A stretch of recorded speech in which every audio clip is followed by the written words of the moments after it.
Ho scelto di tenere qui la prima seduta del Consiglio Comunale essenzialmente per sancire sin da subito un principio per me fondamentale. Questi uffici sono al servizio delle persone, non sono le sedi di rappresentanza dei politici e degli amministratori. Palazzo Moroni tappezzato con il tricolore e il bianco scudo, l'inno di Mameli suonato per volontà del nuovo sindaco. È cominciata così l'era Giordani, il primo consiglio comunale aperto alla cittadinanza che si è riversata nel cortile del comune. La casa di tutti, ha detto Giordani nel suo discorso. Non sono mancati cori da stadio con le fazioni bitonciane che hanno risposto agli applausi e fiori portati invece da molti padovani al neo sindaco.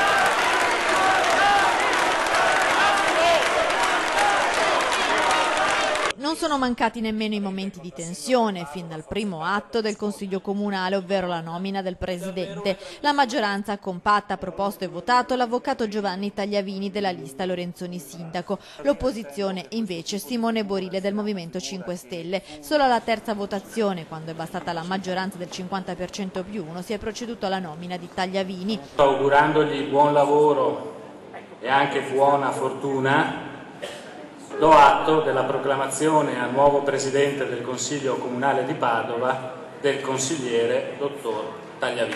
Congratulazioni.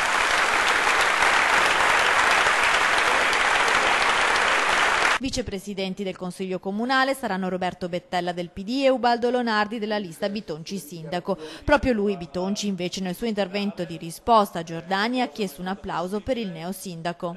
Io comunque sono molto contento e penso che un applauso lo faccio io, lo fanno tutti, vedendola così in forma e vedendola alla guida di questa